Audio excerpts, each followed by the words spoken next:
कहानी की शुरुआत होती है नींद में डूबे ट्रक ड्राइवर से। वो अपने ट्रक में केमिकल्स का बड़ा सा लोड लेकर एक छोटे से टाउन की तरफ जा रहा था। जाते जाते वो जमाइयां ले रहा था, तभी अचानक एक छोटा सा रैबिट सड़क के कूदकर बीचों बीच आ गया। घबरा कर ड्राइवर ने ट्रक तेजी से साइड में मोड़ लिया, लेकिन एक केमिकल का मेटल बैरल ट्रक से गिरकर लुढ़कता हुआ नीचे घाटी में जा पहुंचा। वो सीधे पास वाले रिजर्वायर में जा गिरा और अंदर भरी हुई जहरीली हरी चिपचिपी चीज पानी में फैल गई। उधर पास ही एक छोटे से घर में एक बुजुर्ग आदमी रहता था, जोशुआ। वो एक अजीब सा फार्म चलाता था, एग्जॉटिक स्पाइडर्स का फार्म। एक दिन एक लोकल लड़का माइक उससे मिलने आया। जैसे ही वो अंदर गया, उसे लगा कुछ तो गड़बड़ है। सारे स्पाइडर्स कुछ ज्यादा ही मोटे ताजा लग रहे थे। असल में जोशुआ कई दिनों से आसपास वाली जगह से बहुत सारे क्रिकेट्स पकड़ रहा था और उन्हें अपने स्पाइडर्स को हाई प्रोटीन दावत की तरह खिला रहा था। नतीजा ये हुआ कि उसके स्पाइडर्स और भी भूखे और बेहद बड़े हो गए थे। माइक बड़े ध्यान से कैबिनेट में रखे जंपिंग स्पाइडर्स को देख रहा था, लेकिन उसे पता ही नहीं चला कि ग्लास का टैंक पहले से ही टूटा हुआ था। जोशुआ की सबसे कीमती चीज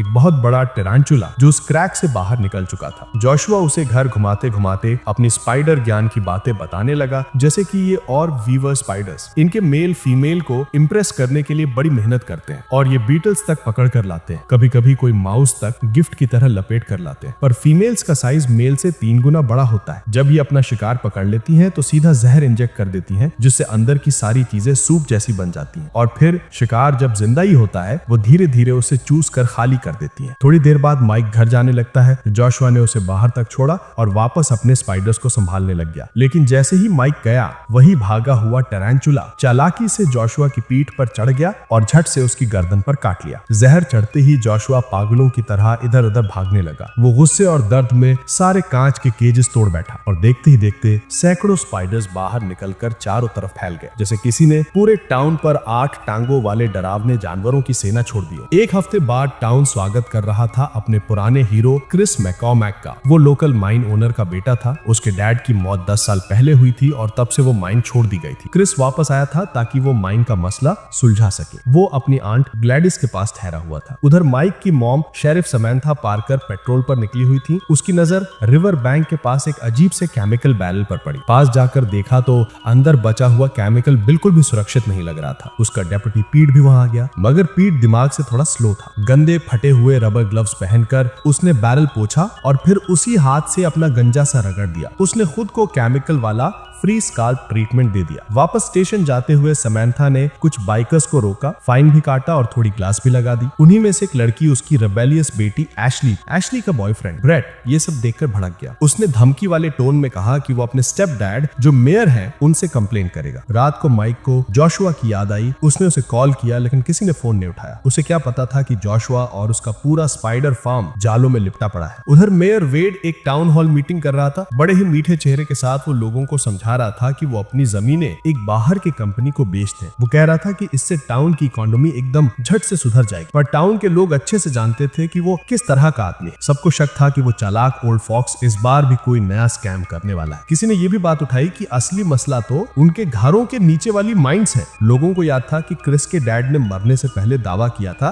कि उन्हें नीचे सोने की एक रिच वेन मिली है। तभी रूम में हलचल के बीच क्रिस दरवाजे से अंदर आया। उसने साफ कर दिया कि वो माइन बेचने वाला नहीं है, बात खत्म। ये सुनकर वेड का गुस्सा फट गया। वो बकवास करने लगा, यहाँ तक कि उसने क्रिस के दिवंगत बाप तक के बारे में उल्टी सीधी बातें बोल डाली। क्रिस ने एक सेकंड नहीं लगाया, सीधा एक मुक्का मारा और मेयर को जमीन पर चित कर दिया। शेरिफ समैंथा ने तुरंत ऑफिशियल बनते हुए क्रिस को हथकड़ी लगा दी। वो बोली कि वो उसे स्टेशन ले जा रही है, लेकिन जैसे ही दोनों कार में बैठे, समैंथा ने कफ्स खोल दी और उसे जाने दिया। वहाँ एशली खड़ी मुस्कुरा रही थी। उसने अपनी मॉम को क्रिस के पीछे देखते हुए पकड़ लिया था। उस रात डेप्यूटी पीट अपने घर पर हैंडीमैन वाला काम कर रहा था। उसका कैट अचानक कोने में कुछ हरकत देखता। कैट ने देखा कि एक स्पाइडर भागता हुआ दीवार में बने एक छेद के अंदर चला गया। पीट और उसकी पत्नी ने कैट को ट्रीट्स देकर बाहर बुलाने की कोशिश की। तभी दीवार के अंदर से बहुत जोर जोर की लड़ाई जैसी आवाजें आने लगी और फिर एकदम खामोशी। अब कोई म्याऊ नहीं, बस डरावनी चुप्पी। अगले दिन आंट ग्लैडिस ने क्रिस पर पूरा जोर लगाया कि वो जाकर समैंथा को डेट के लिए पूछे। मैडम का सीधा मैसेज था कि शेरिफ सिंगल है, तुम सिंगल हो, अब बहाने बंद करो और आगे बढ़ो। उधर डेप्यूटी पीट रोते हुए फोन पर समंथा को कॉल करता है। वो कहता है कि किसी ने उसकी कैट को खा लिया है, ऊपर से उसकी पत्नी भी उसे छोड़कर चली गई है। समंथा खुद काम के तनाव और अपनी शरारती बेटी से परेशान थी। आखिरकार उसने एशली को टेजर देकर कह दिया कि अपने बचाव के लिए रख। इसी बीच क्रिस भी हिम्मत जुटा चुका था। जंगली फूलों का एक छोटा सा गुलदस्ता लेकर वो शेरिफ के दरवाजे पर पहुंच गया,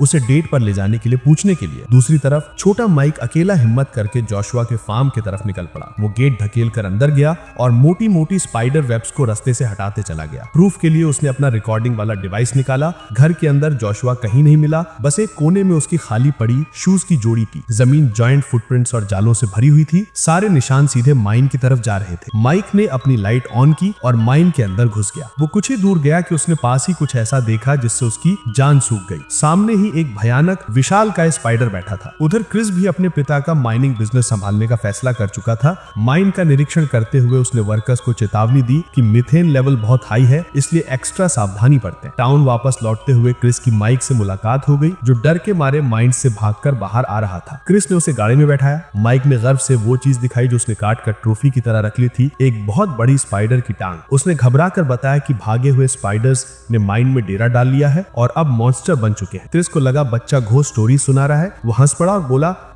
ये क्या किसी बड़े कैक्टस का टुकड़ा नहीं है? उधर माइन में वर्कर्स ड्रिलिंग कर रहे थे। अचानक पानी देने वाला होज एकदम सूख गया। एक वर्कर झुक कर देखने लगा। उसने सोचा कि अंदर कुछ फंसा है, तो सक्शन से साफ करने के लिए उसने पाइप मुंह में लगा दी, पर पानी की जगह उसके मुंह में दर्जनों बेबी स्पाइडर्स घुस गए। इससे पहले कि वो चीख पाता, उसी छेद से बड़े बड़े स्पाइडर्स का झुंड बाहर निकला जो उस पर टूट पड़े। टाउन में वापस माइक ने अपनी मॉम को सच सच बता दिया। उसने कहा कि माइंड में जायंट स्पाइडर्स भरे हैं, लेकिन समंथा को लगा कि उसका बेटा शायद हॉरर मूवी ज्यादा देखकर कहानी और हकीकत को मिला रहा है। इसी बीच ब्रेट ने अपने स्टेप डैड मेयर वेट को फोन पर कुछ बातें करते हुए सुन लिया। उनकी बातचीत सुनकर साफ लग रहा था कि कुछ गड़बड़ है। असल में वेट चुप चुप के प्लान बना रहा था कि अबैंडन पड़े माइंड्स को वो टॉक्सिक वेस्ट डंप बना देगा, जहां केमिकल कचरा छुपाकर रखा जाएगा। मेयर की एक ऑस्ट्रिच फार्म भी थी। उसी दिन उसके ऑस्ट्रिचेस अचानक पागलों की तरह भागने लगे, चीखने लगे। वेट शॉटगन लेकर देखने निकला कि क्या हो रहा है। जैसे ही वो पास पहुंचा, जमीन पर बस 2 ऑस्ट्रिच की टांगे पड़ी थी, बाकी का पूरा शरीर गायब। थोड़ी दूरी पर कई ऑस्ट्रिचेस चीखती हुई भाग रही थी, क्योंकि जमीन फटती जा रही थी और विशाल का स्पाइडर्स नीचे से निकलकर उन्हें खींचकर वापस मिट्टी के अंदर ले जा रहे। अगली सुबह टाउन का रेडियो होस्ट, जो कॉन्स्पिरेसी थियरिस्ट भी है, एक्साइटमेंट में चिल्ला रहा था, दोस्तों आज सुबह 4 पेट्स गायब हो चुके हैं। मैं तो कह रहा हूँ कि ये एलियंस फिर से बट एक्सपेरिमेंट्स कर रहे हैं। उधर एशली अभी भी ब्रेट और उसकी बाइकर गैंग के साथ घूम रही थी। ब्रेट की छेड़छाड़ से तंग आकर एशली ने हाथ उठाया, टेजर निकाला और सीधा ब्रेट की जांघों के बीच दे मारा। ब्रेट दर्द से कार से लुढ़क गया। दर्द इतना था कि वहीं सड़क पर उसके पैंट भी गिली कर। एशली ने तंग आकर फैसला किया कि बहुत हो गया और वो अकेले ही चल। तभी दूर वाली पहाड़ी पर कुछ विशाल काय स्पाइडर्स दिखे, जो कार जितने बड़े थे। ब्रेट जान बचाने के लिए घिसटता हुआ अपनी बाइक तक पहुंचा।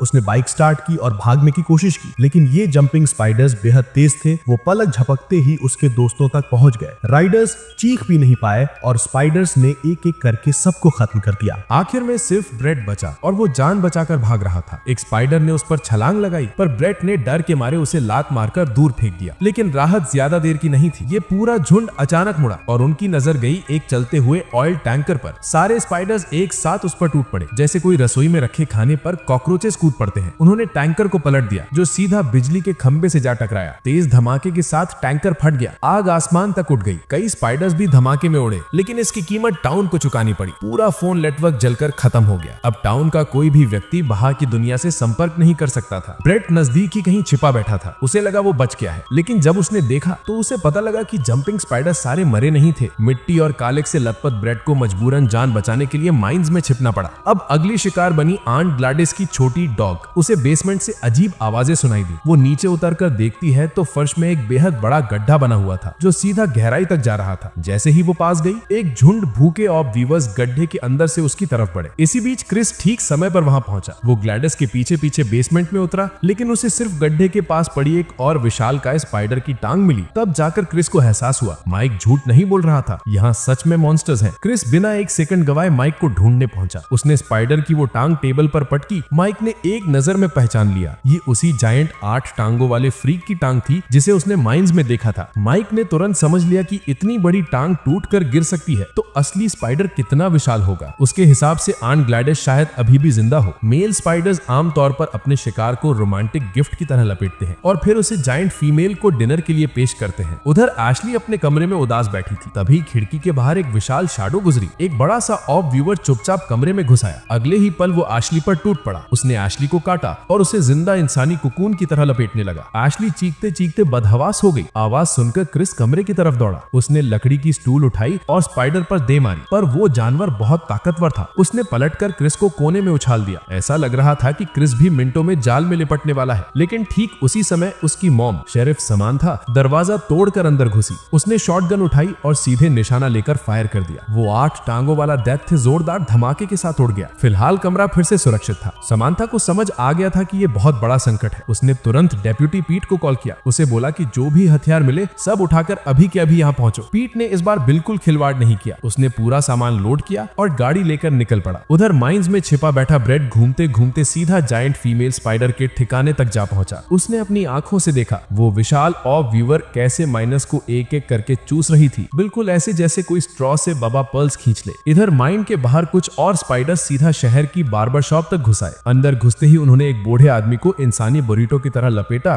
और छत से टांग दिया। हाईवे पर पीट की कार के पीछे पूरी जंपिंग स्पाइडर्स की फौज लगी हुई थी। कई तो कार के बम्पर से लटक गए जैसे कोई चमकीली कार का शोपीस हो। तभी माइक ने एक ऐसी बात कही जिसने सबसे ज्यादा सबको डरा दिया। उसने बताया कि जोशुआ के पास करीब 100 या शायद 200 तक स्पाइडर्स थे और ये सब रात में शिकार करने वाले थे। इसका मतलब जैसे ही सूरज डूबेगा पूरा टाउन इनके लिए खुला बुफे बन जाएगा। लोगों को तुरंत इवैक्यूएट करना जरूरी था। सबसे तेज तरीका था रेडियो स्टेशन से ऐलान करना। ये टीम रेडियो होस्ट हरलैंड की टूटा फूटा ट्रेलर की तरफ तेजी से भागी। जंपिंग स्पाइडर्स पीट का पीछा करते करते सीधा शेरिफ के दरवाजे तक आ गए थे। एक तो स्क्वाड कार के छत पर ही बैठ गया, लेकिन टाइम रहते उसे देख लिया गया और एक गोली में उसका सिर उड़ा दिया गया। सब लोग कार से कूदे और तेजी से रेडियो ट्रेलर की तरफ बढ़ गए। हरलैंड के स्टूडियो में घुसते ही समांथा ने बिना समय गवाए सारी सच्चाई बता दी। उसे ये फर्क नहीं पड़ता था कि लोग मानेंगे या नहीं। उसने रेडियो पर पूरी गंभीरता से कहा, टाउन पर जायंट स्पाइडर हमला कर रहे हैं, सभी लोग तुरंत मॉल की तरफ निकल जाएं। हायरानी ये थी हरलैंड जो हर वक्त एलियंस और एक्सपेरिमेंट्स की बकवास करता था, उसे जायंट स्पाइडर्स की बात ही सबसे बेकार मजाक लगा। लेकिन इससे पहले कि उसकी हंसी बंद होती, एक विशाल टारंटुला पहले ही ट्रेलर की ऊपर चढ़ चुका था। वो ट्रेलर को ऐसे फाड़ रहा था जैसे ठंडी ड्रिंक का कैन खोल रहा हो। माइक ने घबराकर रेडियो से अपनी मॉम को चेतावनी दी। समांथा ने तुरंत ऐलान बदल दिया, सुन लो, सब लोग भागकर मॉल पहुंच जाओ अभी। बाहर की गोलियां टारंटुला के लिए पटाखों जैसी थी, कोई असर नहीं। उसने पूरे ट्रेलर को पलट दिया। ट्रेलर लुढ़कता हुआ दूर जा गिरा। अंदर वाले आखिरी सेकंड में किसी तरह रेंग कर बाहर निकले। शहर वाले ये पूरा हादसा रेडियो पर लाइव सुन रहे थे। तभी सबको समझ आया कि ये कोई मजाक नहीं, ये सच है। थोड़ी देर बाद लोगों ने अपनी आंखों से देख लिया वो दैत्याकार स्पाइडर्स दीवारों पर, कारों की छतों पर, हर जगह। कुछ लोगों को सीधा जमीन में बने गड्ढों में खींच लिए गए और उन्हें चीखने का वक्त भी नहीं मिला। सड़कें ऐसे भरी पड़ी थी जैसे स्पाइडर्स की संख्या अब इंसानों से ज्यादा हो चुकी हो। गाड़ी में छुपना भी बेकार, स्पाइडर्स कार के दरवाजे ही उखाड़ लेते। किसी तरह पहला झुंड मॉल के गेट तक पहुंच पाया। मेयर वेड वहीं खड़ा सब समझने की कोशिश कर रहा था कि सब इतने डरे क्यों हैं। तभी उसने धीरे धीरे मुड़कर देखा, दर्जनों 8 टांगों वाले जानवर उसके वोटर्स का शिकार कर रहे थे। समांथा,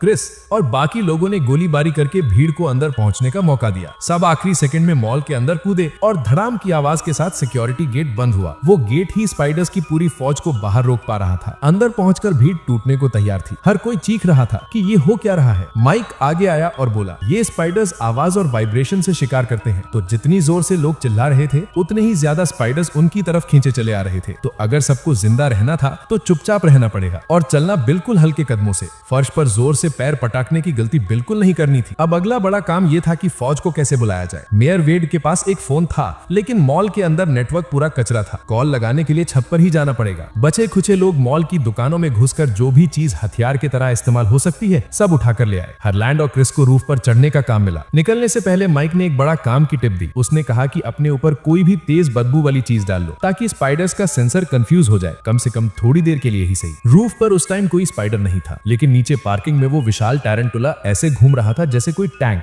चलते चलते छोटे छोटे स्पाइडर्स को छिपकली की तरह कूच डालता। क्रिस रेडियो टावर पर चढ़ने लगा ताकि हेल्प बुला सके। उसी बीच मेयर वेड का कोई इरादा नहीं था कि वो बाकी लोगों के साथ रहे। मौका देखते ही वो मॉल के पीछे वाले दरवाजे से चुपके से भाग गया और जाते जाते दरवाजा भी बंद कर गया। प्रॉपर मैं निकल रहा हूँ, तुम देख लो वाला पॉलिटिशियन। रूफ पर हरलैंड ने हवा में गोलियां चलाकर क्रिस के लिए थोड़ा टाइम खरीदा, लेकिन जब क्रिस टावर की चोटी पर पहुंचा तो उसे एहसास हुआ कि उसे मिलिट्री का डायरेक्ट नंबर ही नहीं आता है। बेबस होकर उसने 911 मिला दिया। जैसे ही उसने कहा हम जायंट म्यूटेंट स्पाइडर्स से घिर गए हैं, ऑपरेटर ने उसे मजाक समझकर कॉल काट दी। नीचे वो म्यूटेंट स्पाइडर्स मॉल के गेट तक पहुंच चुके थे। सिक्योरिटी गार्ड को फिर ध्यान आया कि मेयर तो गायब है। उसे अंदाजा हो गया कि वो शायद शायद माइंस भाग चुका होगा और गार्ड ने आम लोगों को स्पाइडर्स के खिलाफ अकेला छोड़ दिया। वो विशाल टैरेंटुला मेटल सिक्योरिटी गेट को मक्खन की तरह फाड़ता हुआ अंदर घुसाया। छोटे छोटे स्पाइडर्स तो जैसे काली बाढ़ बनकर अंदर भरने लगे। दीवारें, छत, रेलिंग, लिफ्ट, हर जगह रेंगती टांगे ही टांगे। बचे हुए लोगों की गिनती तेजी से गिर रही थी। पूरा मॉल अब स्पाइडर्स का खेल का मैदान बन चुका था। समांथा ने चीख कर सबको बेसमेंट की तरफ भागने को कहा। पीठ के पास लगभग सारी गोलियां खत्म हो चुकी थी। वो गालियां देता हुआ भाग ही रहा था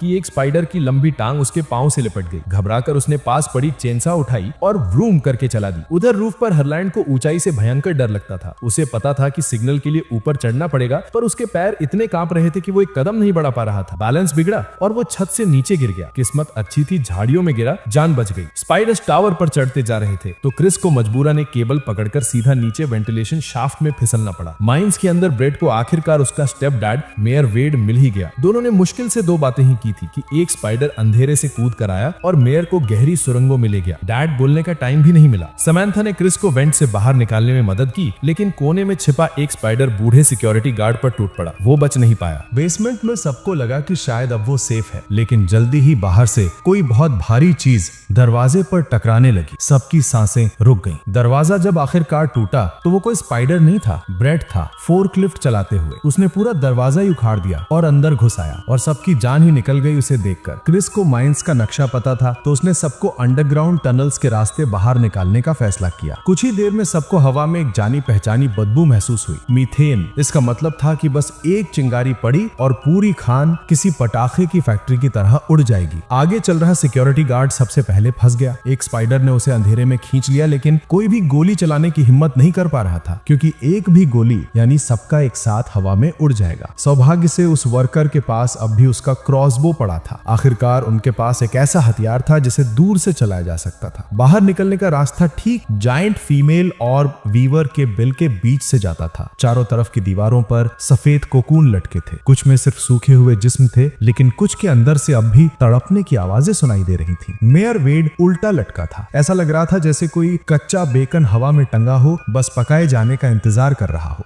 उधर मॉल की तरफ टैरेंटुलाज ने पूरा बचाव तोड़ डाला। और भी स्पाइडर्स खान की तरफ घुसे और बचने वालों के पीछे सुरंगों में दौड़ पड़े। बाहर निकलने का रास्ता सामने ही था। क्रिस ने सबको कहा कि भागो, लेकिन खुद वापस मुड़ गया। उसे अपनी आंट ग्लैटिस को ढूंढना ही था। प्लान सीधा था। जैसे ही बाकी लोग खान से बाहर निकले, समांथा को बाहर वाला जनरेटर चालू करना था। क्रिस के दिमाग में पहले से एक पागलपन भरा प्लान तैयार था। जुदा होने से पहले समांथा ने थोड़ा इमोशनल होते हुए कहा कि उसे पहले से पता था कि क्रिस को उस पर क्रश है, और अगर क्रिस ने सालों पहले एक कदम बढ़ाया होता शायद उनकी जिंदगी आज कुछ और ही होती। इतना कहकर वो एग्जिट की तरफ भाग गई। क्रिस खान के अंदर गहराई तक गया। उसने एक एक कर कोकून चेक किए। किस्मत अच्छी थी, आखिरकार उसे ग्लैटिस मिल गई। वो भी पूरी तरह सूखी नहीं थी, बस आधी मैरिनेटेड थी, कहें तो स्टार्टर टाइप में। पीछे वाली चट्टान पर कुछ चमक रहा था। क्रिस ने देखा वो सचमुच एक भारी गोल्ड की वेन थी। असली सोना वहीं छुपा हुआ था। बाहर बाकी लोग खान से निकल गए थे, लेकिन जैसे ही ग्लैटिस बाहर आई, उसकी पुरानी आदत ने लगभग उसकी जान ले ली। वो पीछे मुड़कर किसी बात पर भुनभुनाने लगी। तभी जायंट फीमेल स्पाइडर अब चुपचाप क्रिस और ग्लैटिस के बिल्कुल पीछे आ गई थी। गोली चलाना अब भी नामुमकिन था, क्योंकि मीथेन हर जगह भरा पड़ा था। क्रिस ने तुरंत दिमाग लगाया। ग्लैटिस के बैग से परफ्यूम की बोतल उठाई और पूरा परफ्यूम सीधे उस मकड़ी के मुंह पर छिड़क दिया। तेज स्मेल ने जायंट फीमेल को पूरी तरह हक्का बक्का कर दिया। जब वो लड़खड़ाती घूम रही थी, क्रिस ने फटाफट अपनी आंट को मोटरसाइकिल पर बैठाया